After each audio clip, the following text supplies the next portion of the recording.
Magandang araw na naman pong muli sa inyong lahat mga ka-vlog, boss, idol, regular viewer, silent viewer at kasama na rin po ang lahat ng mga OFW. Ang gagawin ko naman ngayon ay magkukonek po ako ng wiring ng alternator para po sa RPM meter. So ito po yung mga nagdaang video po na kung saan ay hindi po gumana yung RPM meter.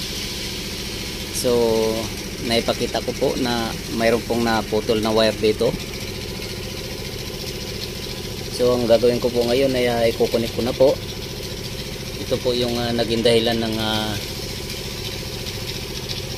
hindi paggana ng RPM meter.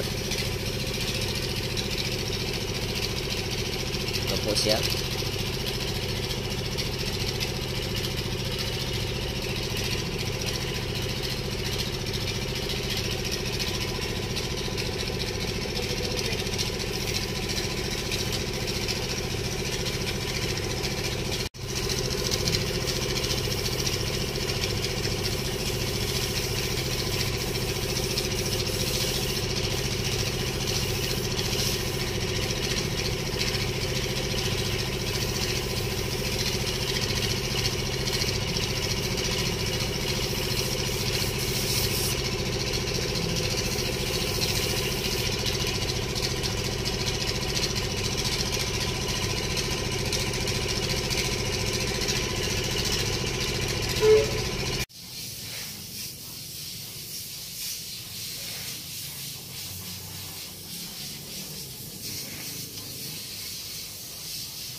So ayan na po, nakaabang na yung wire na ikukunik ko.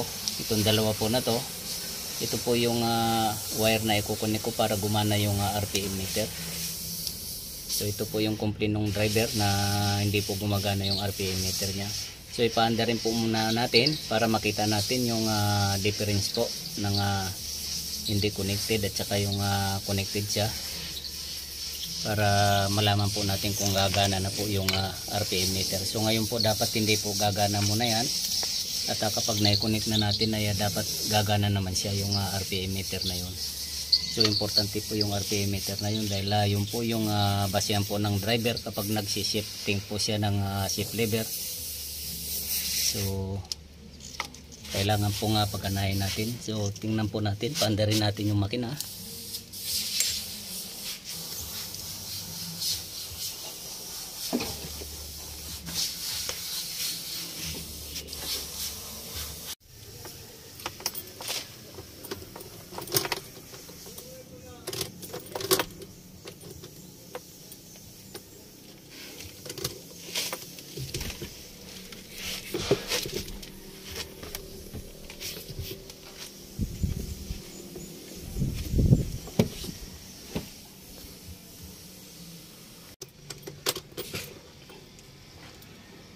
So ito po, paandarin natin. So dapat po ay hindi po siya gagana dahil nakadisconnect po yung wire po na naputol doon sa alternator. So at saka lang po gagana yan kapag ikinonect na po natin. So confirm po natin kung ano yung pagkakaiba niya. So kailangan po hindi gagana yan. So paandarin ko po yung makina.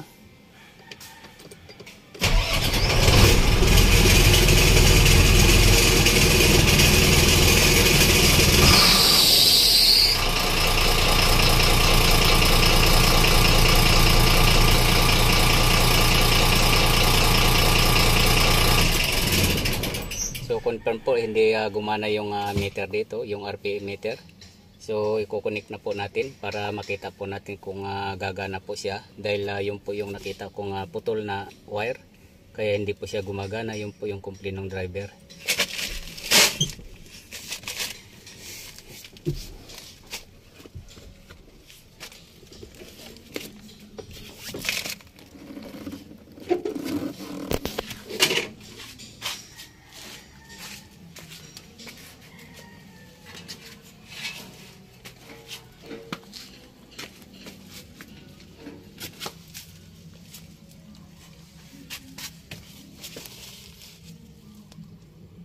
So ito po.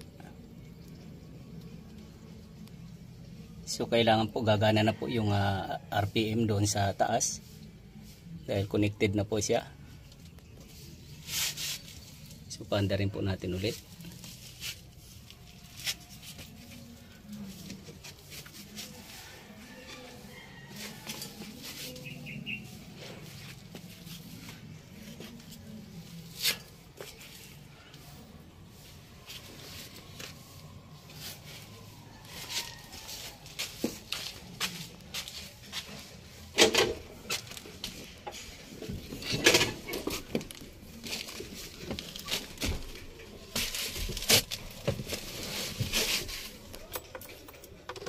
Ignition on natin.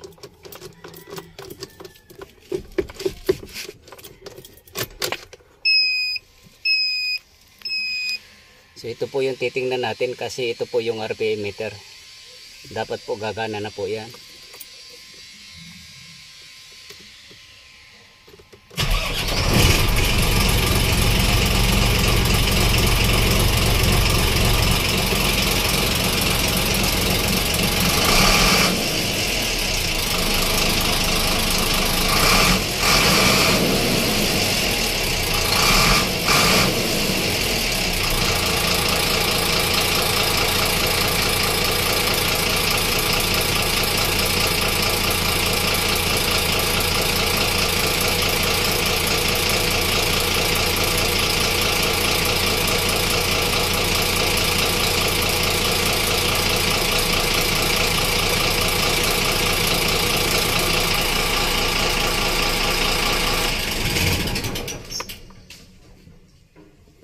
So gumana na po siya.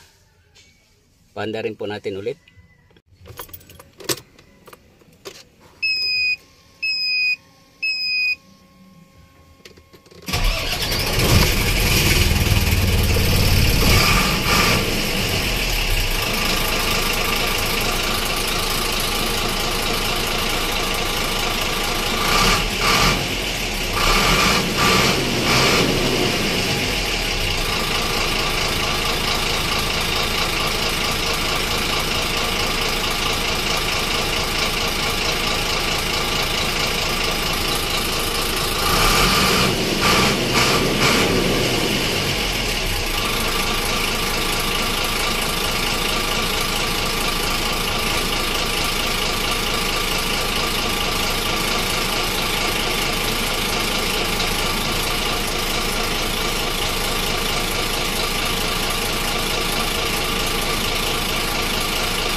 So okay na po siya, wala na pong problema dito.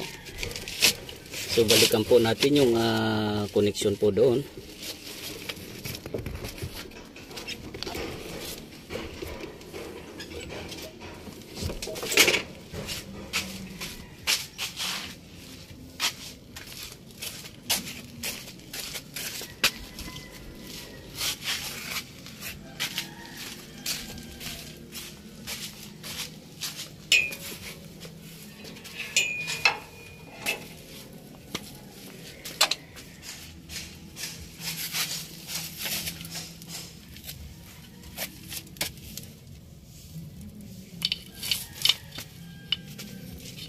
So ito po yung dahilan po ng pagkaputol ay masyado po siyang nahila.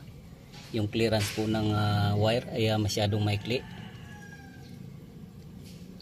So hinabaan ko po ng konti ito para pag sakaling nagbabibrate po ay hindi po siya nahihila at hindi po siya mapuputol kaagad. Yan, so lalagyan ko na lang po ito ng protector at okay na po siya. So hanggang dito na lang po muna ang video kong ito. Please like, subscribe na lang po and hit notification bell para sa susunod na mga video. God bless all po.